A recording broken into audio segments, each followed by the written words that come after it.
I am Iron Man. You serious?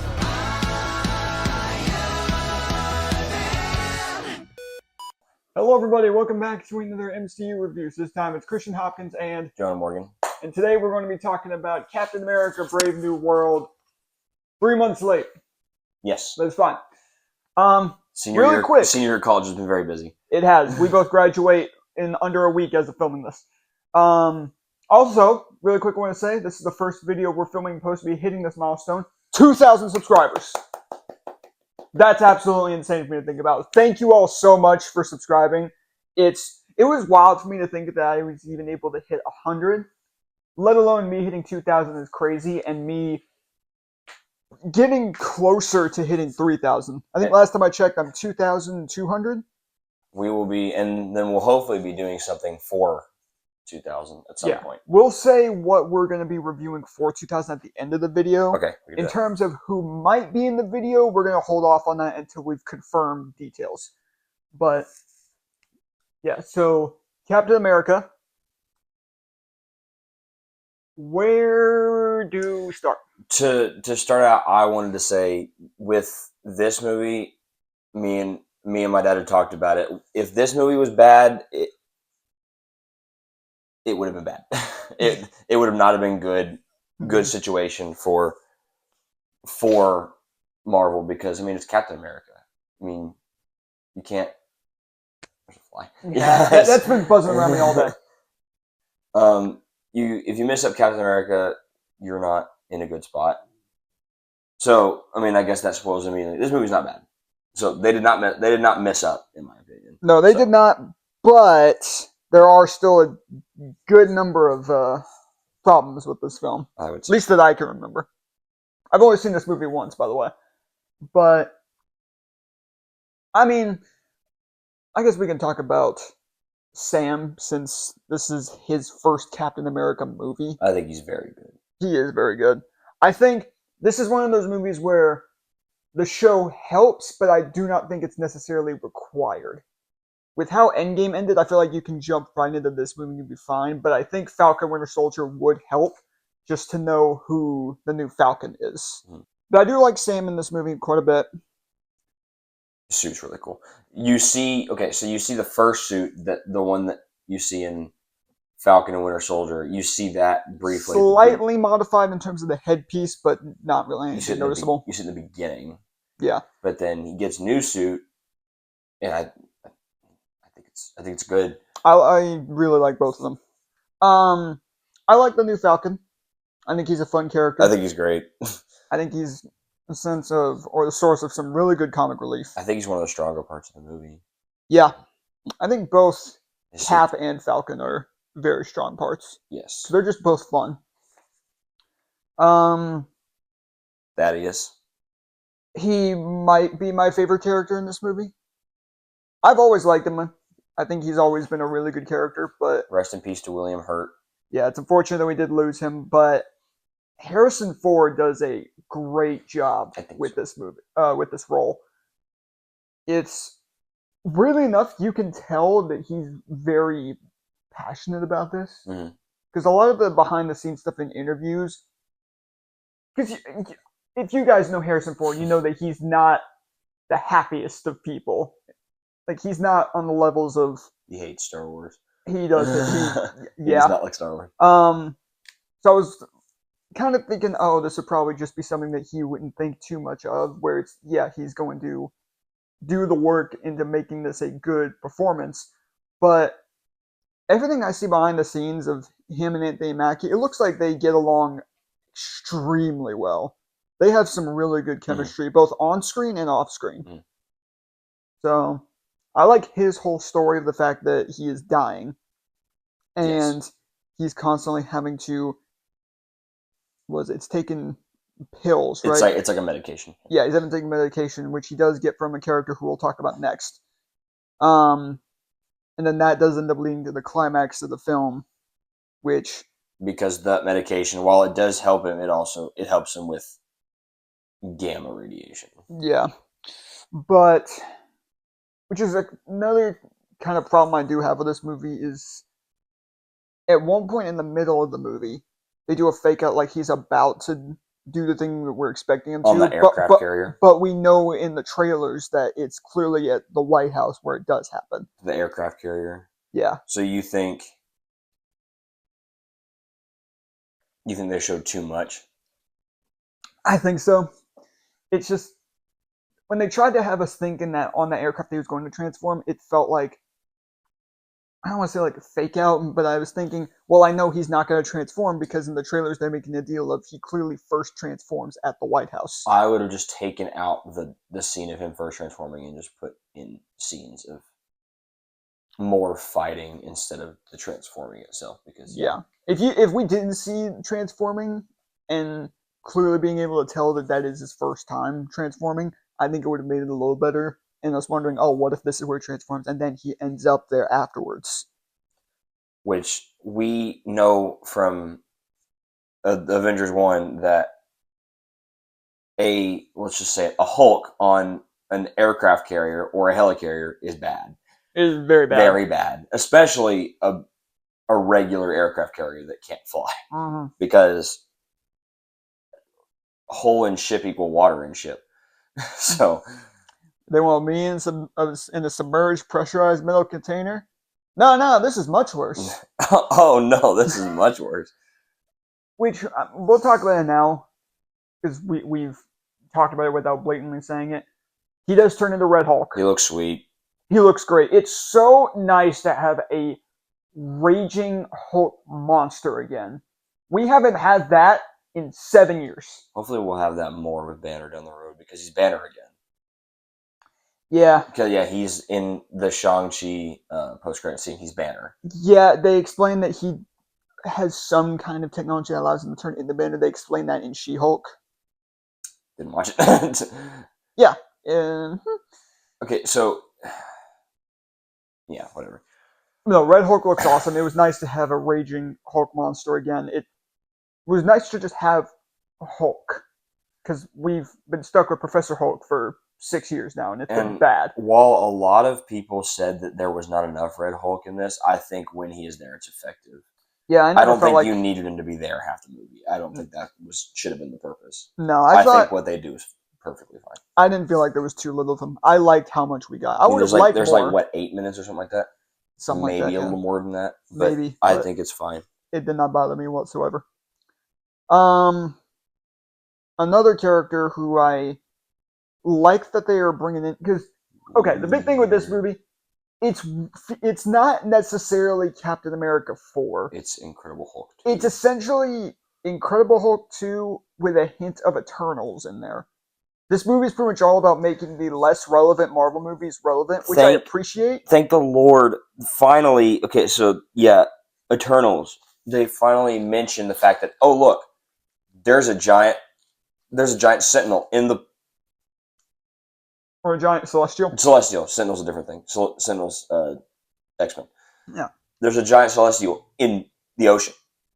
Let's not talk about that for over 3 years. When Eternals come out. Yeah. Not 3 years.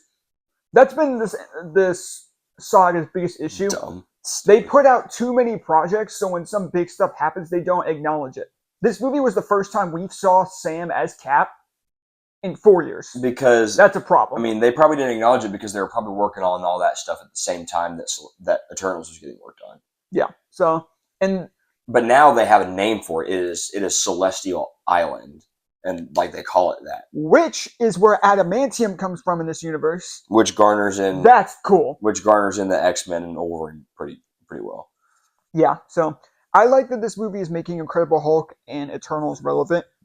Those may not necessarily be good movies, but it's important to make them relevant. Eternals, because it's recent. Incredible Hulk, it's been, by this point, 17 years since that movie had come out, and the only other means of acknowledging its existence is a few minor references in the first Avengers movie, and then Abomination showing up in Shang-Chi, and then really in She-Hulk. But he looks vastly different. He does, yeah, and he acts vastly different. Him and She-Hulk, he feels like an entirely different character. Because in Avengers 1, he mentions Harlem. Yeah. Yes, which happens in Incredible, right?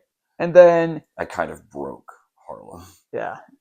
So, I do like that. However, and like I just said, that's my biggest issue with the multiverse saga. It's just they are putting out too many projects, and it feels like it's takes forever until we see certain characters again. Like I just said, this movie came at the time of this movie coming out. This was the first time we saw Sam in 4 years. Mhm.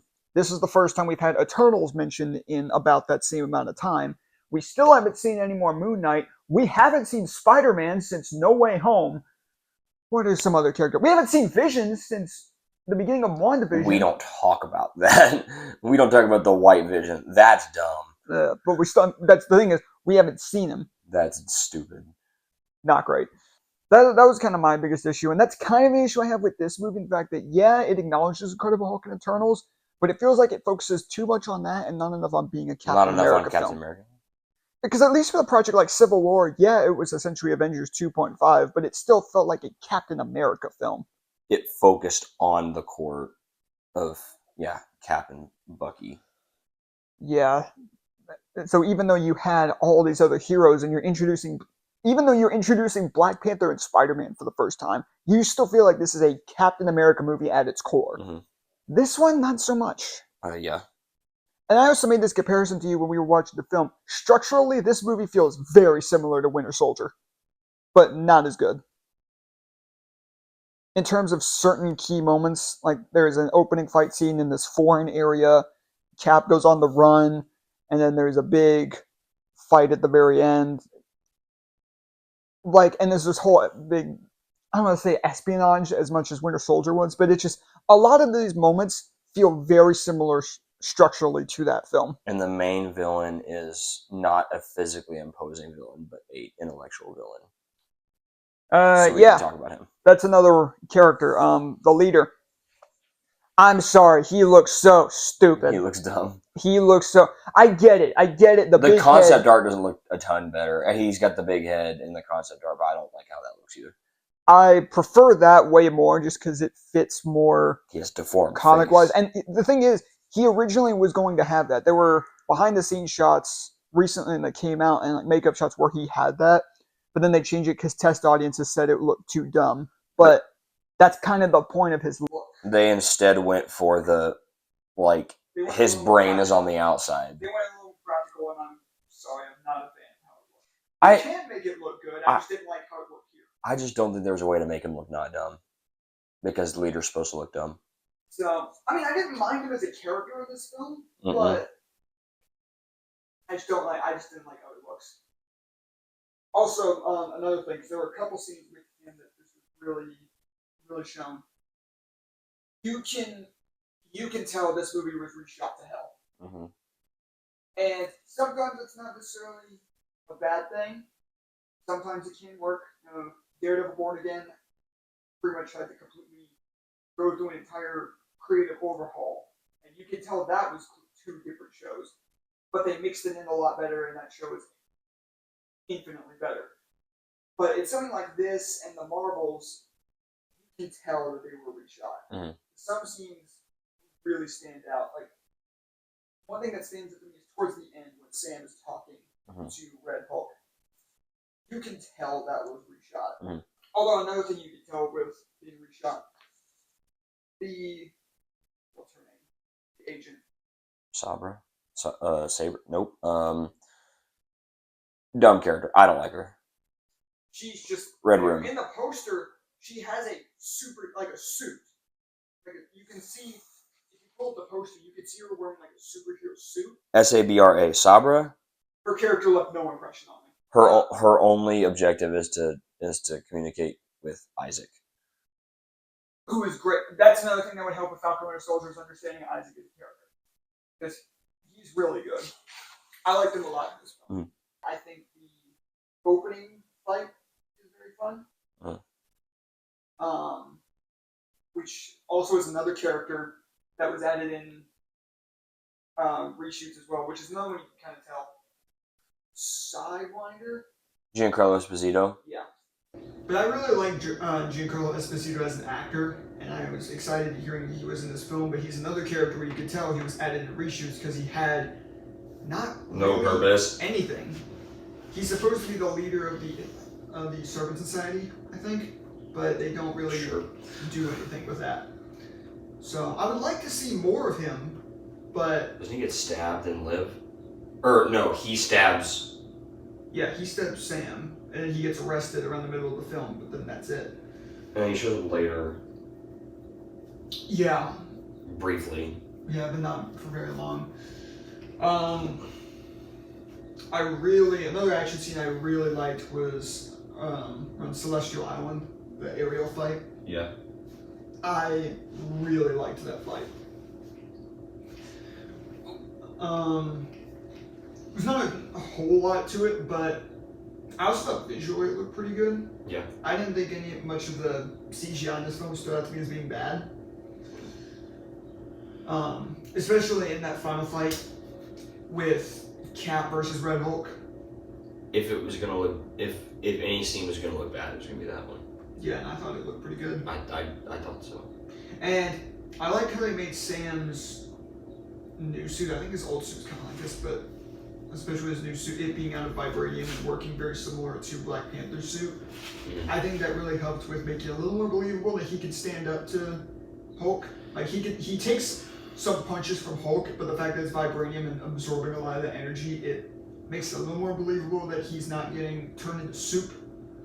I still think it would have, like, I don't know, because as a shield, the wings are gonna be flimsier than a normal shield. I think that would still give. I mean, they wouldn't, because Hulk rips off one of them. Yes. But it makes it a little more believable. I do. It's clearly the case of a Hulk still has the advantage there, but I think that helps Sam's odds quite a bit. And another Incredible Hulk thing, I also really like that at the end of the film, we hear her earlier, but I like at the end of the film we see Betty. Betty. Because, I mean, we have not seen her or heard any kind of mention of her since Incredible Hulk. So, I appreciate that, but once again, it feels like it's making this more of a Hulk movie than a Captain America movie. And I know someone I think it was Luke, had mentioned how, like, oh, well, they have all these Hulk characters in here, why do they not have Bruce? And I said, because if he were in here, it would make this a straight up Hulk movie. It would not be any shred of a Captain America movie anymore. Okay. No mid-credit scene. Okay, so it's just the one. Yeah, a very, very vague post-credit scene, not really anything to write home about. I really one that was even that good, because it's just, hey, new Avengers movie. Yeah. That's it. It kind of sucks, actually. Yeah. Is there anything else? No, that's all I can think of. Yeah, we can jump to the final scores now. Would you like to go first? Yes. It's okay. Granted, it is the worst Captain America movie by default. Yeah. But I think it's the worst Captain America movie by a bit. Like, there's a jump between this and then the next one. To this and First Avenger. I would say First Avenger, I guess. I think there's a big gap between the two.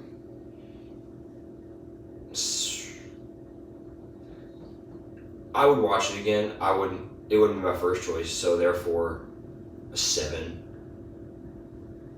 Yeah. I haven't seen it since we watched it, but I did still enjoy this film. I have a lot of problems with it, but I do still really enjoy it. I had a lot of fun with it. I can very easily rewatch it and have a good time.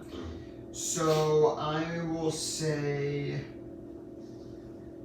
I'll probably agree with you and just say a 7 flat.